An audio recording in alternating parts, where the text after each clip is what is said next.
Hello and welcome to Wednesday's Live. If you are joining me live on Facebook, a huge welcome to you. And if you're watching this later on YouTube, oh, my screen just flashed. I don't know if it only just started, so I will say my welcomes again. Welcome to everybody who is joining me today. And if you're watching this later on YouTube, thank you and welcome as well. Please like, subscribe, and share if you think somebody would benefit from what you are hearing today. A quick reminder that my Miserable to Marvellous course is launching in June. You do not want to miss this. It is 10 really information-rich and action-rich modules that is going to really take you to the next level. So have a look out for that. Okay, so the topic of today's chat is the goodness is real. And right off the bat, I have to say that it stumped me as well. So as you know, I use cards to tap in and to use and to channel my intuition.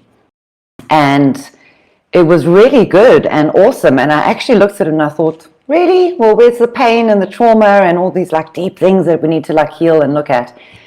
And only about 5 minutes after I'd finished connecting in did I realize, oh my God, I'm guilty of the same thing.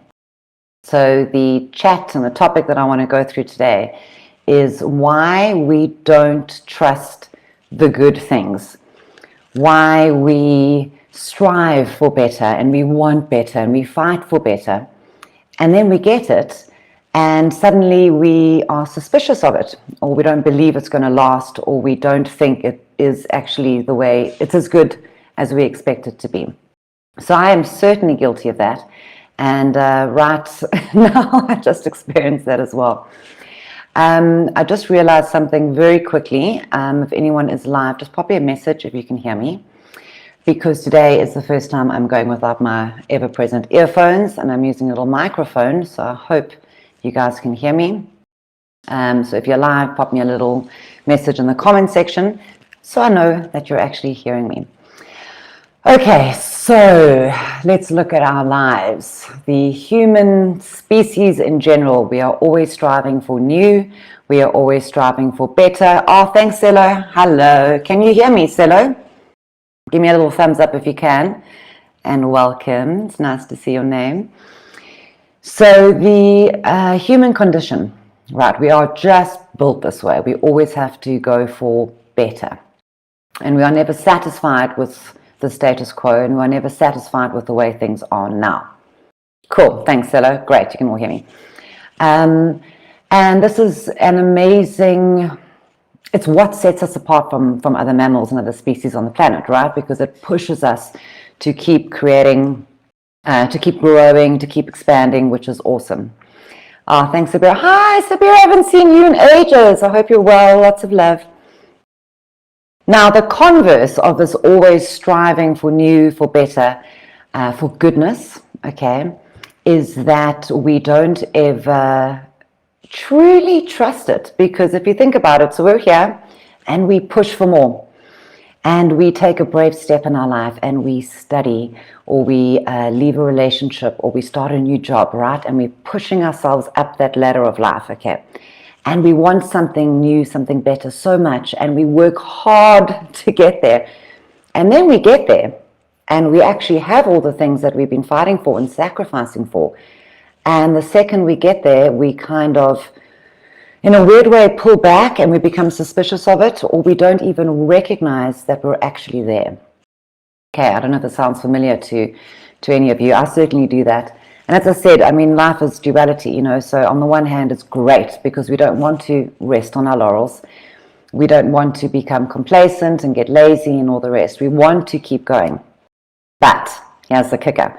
We want to keep going with all that goodness that we have achieved. And we want to take that with us, okay, so that we are truly expanding our foundation, so that the next rung of the ladder that we are going for, we don't have to redo all the previous ladders before, okay? And what I mean by that is we don't have to doubt as much, struggle as much, procrastinate as much around all of these blocks that stop us from moving to where we want to go with ease. Okay, so if we can accept the goodness, absorb it, and allow it to shape us, to mold us, to grow us, then when we are moving for the next one, it is that much easier. Okay, so let's have a look at why we don't trust the goodness. And the number one culprit is our brain.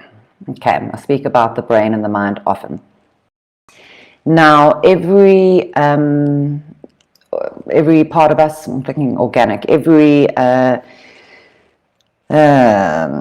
system, that's not the word I'm looking for, organ, everything, okay, that makes us up on a physiological level has a purpose, right? Our stomach digests, our tongue tastes, our eyes see, etc. Now, the brain's function is to find solutions. That is all it is there to do, okay? So how this plays out is in our physiology, our brain will find solutions to either achieve something like, I need to digest, I need to walk, I need to reach over and pick this thing up, I need to run, I need to climb, I need to, whatever the case is, right? So it's finding a solution, and then it gives our body a instruction. And most of the time, all the time, this happens in the background. We don't have to worry about that. The problem is where our brain interferes with our growth and our self-development is how that solution-minded singular purpose affects our mind. Okay. Now, we have a brain, which is the actual gray matter, okay, and then we have a mind, and those are the intangible parts of us, right? The thoughts, the memories, the imagination, okay. Brain, mind. Now, the brain is inputting constantly to the mind, okay. And remember that the type of instruction that it is giving our mind is 100% solution-based. So if it doesn't have a problem to solve, because remember its purpose is to find solutions. If it doesn't have a problem to solve, it will find a problem, okay? If there is no current problem to figure out, it will go back through our data bank of millions of old problems, and it will rehash them and look at it from different angles, okay? So what happens now, and in the context of accepting where we are in life and actually enjoying life, and I'm just going to sidestep a little bit here because this thought just came to me. It's like, isn't it such a weird paradox, because we want all these good things in our lives. We want to feel good. We want good relationships. We want good success, okay? We want these things. And yet, we don't allow ourselves to enjoy them. Okay. And I know, like I began talking today about the fact that when we reach that place, when we've achieved what it is we wanted to achieve, we kind of become suspicious about it, or we just hop, skip right over it, and off we keep going for the next achievement. But what is the purpose of life?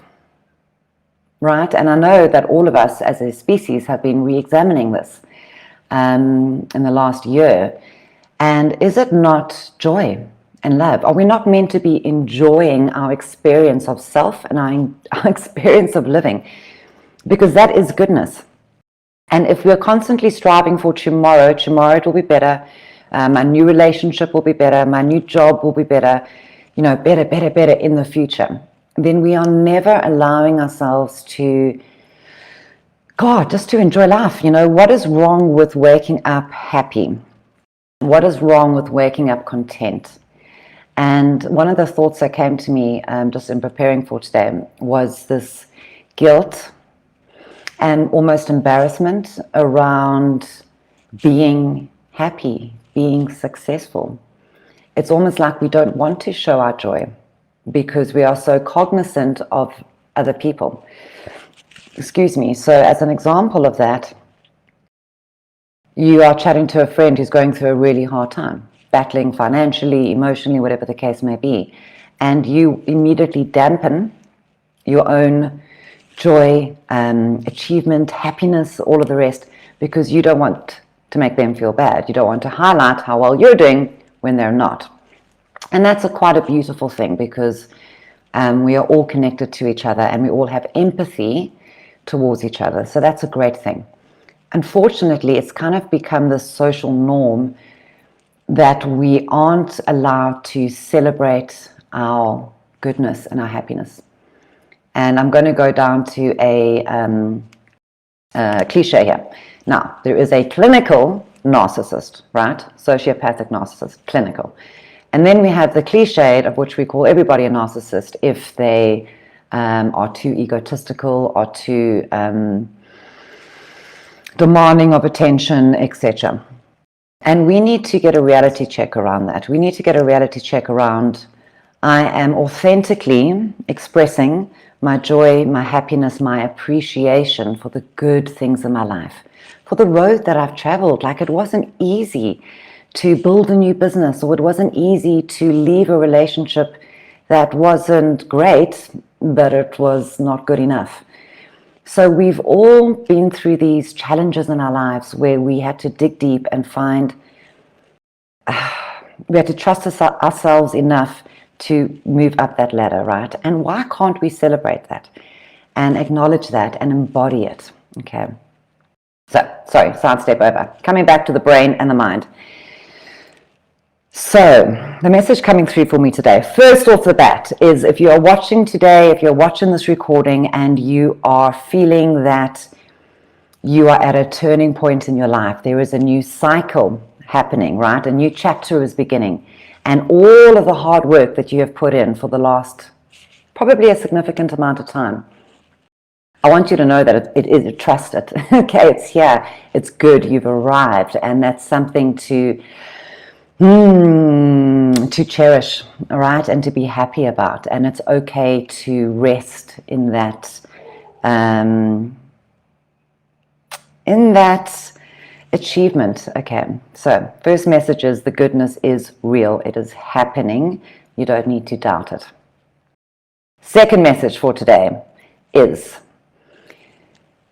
if you want to enjoy this new chapter in your life, to enjoy everything that you have worked for and sacrificed for, you cannot bring old shit with you. Because it's all, you can't have two things occupying the same space. So if you want to enjoy the goodness, you can't have anxiety. If you want to enjoy the achievement, you can't have the self-doubt. All right, there's only space for one of those. Now, if you are not in charge of your mind, unfortunately, you are going to default to all the negativity, the doubt, the suspicion, the lack of worth, etc. Simply because you now no longer have a present problem to solve. Okay, remember, our brains have to solve problems. Now you've completed that problem-solving stage, and now there's no more problems for your brain to focus on. Okay, all the hard work is behind you. So what happens? The brain goes, well, I have a function to do, I have a job to do. If there's nothing present for me to focus on, I'm going to go back and focus on the past. All of those memories, all of those embarrassments, the stuff that keeps us up at 2 o'clock in the morning, where we have those endless conversations and pretend that we said the stuff that we didn't actually get to say during the time, right? That kind of stuff. So the solution is, we have to have conscious thought. So just like two different emotions can't occupy the same space, right? We can't have this feeling of elation and excitement with doubt and anxiety. So too can two type of thoughts not occupy the same space. So if we are not consciously choosing what to think, consciously inputting what we are deciding to think, then it will be the default will be presented to us. And unfortunately, we believe the default. We believe the what ifs. What if I fail? What if this doesn't last? What if I'm just being too hopeful? What if I made the wrong decision? Now that type of thinking and that type of energy takes us down the ladder, and then we have to fight back to get back up again. And certainly what I recognize in myself today, is we are very comfortable in that fighting to get back up because it gives us purpose, right? It makes us feel like we are doing something and we like to do stuff, okay? Now, if you want to keep repeating the same cycle, all right, I go up, I achieve, and I'm back down again. And now I've got to redo it and re-heal and go through that whole process, that whole struggle process again, then that's cool, right? But you're going to inch your way up, okay? And then every day will be a struggle. So getting back to what I was saying about why can't every day be awesome? Why can't every day be filled with goodness? If you don't want to live that way, if you are conscious of the fact that you are done with the self-doubt, you are done with the same environment, then you need to take charge. And we take charge by consciously choosing what happens today. And we do that by consciously choosing what we're going to think. So we can focus on the goodness. And it's a very interesting practice, and I really want you guys to try it out today and in the days to follow until it becomes second nature, until it becomes a habit. We are so attached to the habitual solution way of thinking. And the only reason we're attached to it is that that has been our dominant habit for however long you've been alive. We weren't taught as children, as young adults, none of us were taught how to human. We weren't taught how to use this thing called our minds, not our brain, our minds. So because of that, we have been passengers to the data. We have been passengers to the endless amount of memories and thoughts that just get presented to us on a daily, nanosecond basis. And we believe it. We believe the doubt, we believe the anxiety, we believe the what-ifs.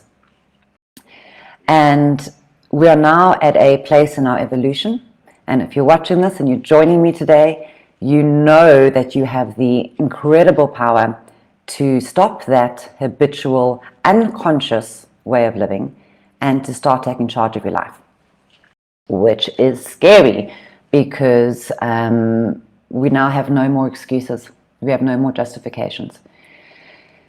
So the attachment to old ways of thinking is pretty real. And the only way to shift our operating system from I'm going to be a passenger to all the crap that my brain and my mind is throwing at me, to I'm choosing what to think, right? So that I can feel and experience the way I want to feel and experience every day, is to be absolutely ruthless. And we have to be ruthless with the type of thoughts that we allow into our consciousness and that we give attention to. So, as I am wont to do, let me use myself as an example. As I said, I am about to launch the Miserable to Marvellous course. Now, when I am in creative mode, when I'm building something new, I am super happy, right? Because I've got my game plan in front of me. I've got the steps I've already laid out. I know exactly what I'm doing. Good space for me, right? Busy, busy, busy, purpose, purpose, purpose, and solution. I'm in my brain's comfort zone, finding solutions every day. Okay, I need to do this, and then this has to happen, and it's good for me. Now I am 99.9% finished, which means I'm approaching the goodness stage, the completion stage, right? And I am almost subconsciously, which I'm very aware of, resisting it, because now I have to switch off that solution, go, go, go, go, go, go, go part of me, and I have to now go into a more softer, gentler, present way of thinking. And when I say be ruthless about the type of thoughts, now, the type of thoughts that I'm thinking is, shit, did I remember everything? What if there is a process flow that I didn't get right? Should I perhaps push it out for a month and get a couple of people to beta test it, right? The what ifs. Now, I have decided to be ruthless with those thoughts, and I want you guys to picture this ladder, all the rungs. I am here now, which means I'm only going to allow thoughts from this level where I'm at and above.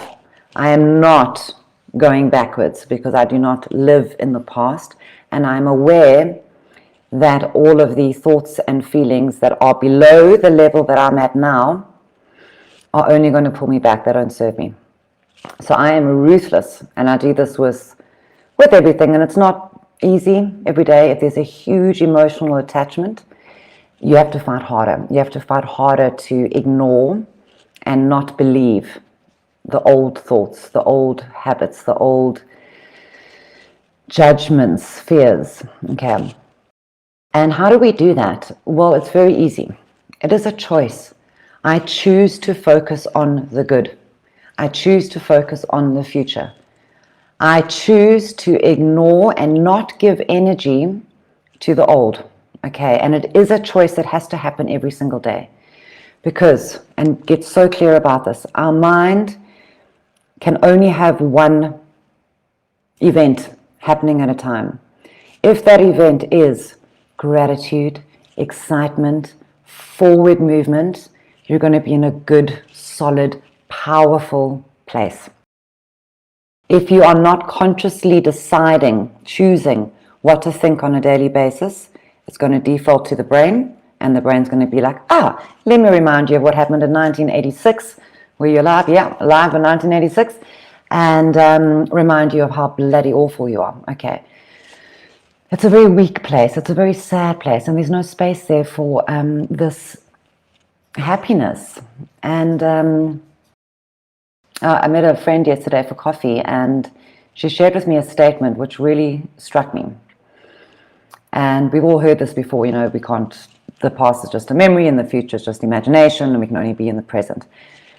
But the way this specific sentence was structured really caught my attention, and it is.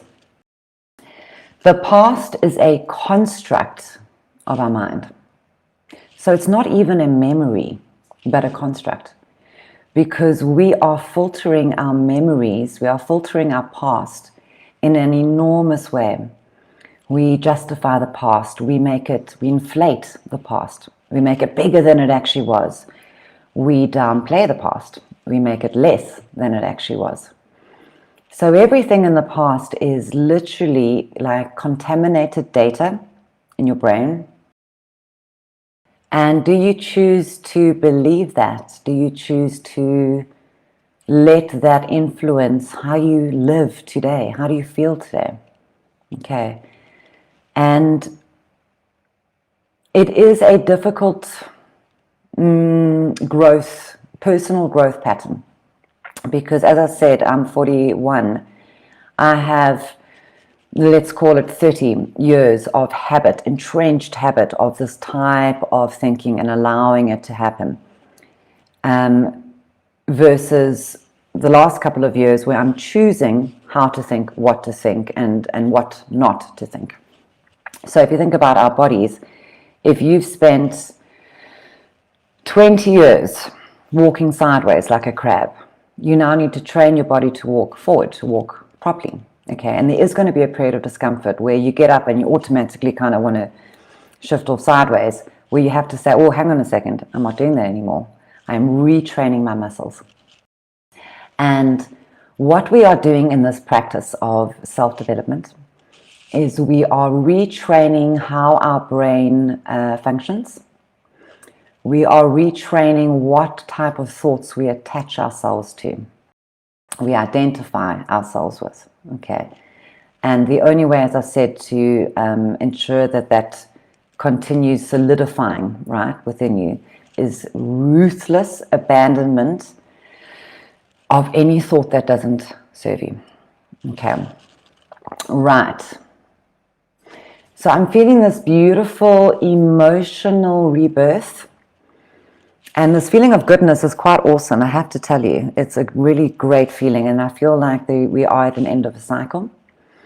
I certainly am. There's been a lot of change for me, and a lot of really cool realizations, deeper onion peeling that has taken place within me. And I know that collectively we have all been through massive transformations. So I think today it's about knowing that for this time period, the struggle and the striving is not as important. What is more important is gratitude and awareness for the good things in your life, right? So that's the gratitude. We must be grateful, not only for the blessings that we have. And I'm so wary of saying the word blessings because I'm so bloody anti-religious. Like, for me, blessings is like, oh, somebody granted it to you. I'm like, well, thank you. I'm so grateful. Thank you. No, blessings are a very internal thing. How have you allowed yourself to be blessed? Have you allowed yourself to love? Have you allowed yourself to dream big? Have you allowed yourself to choose again?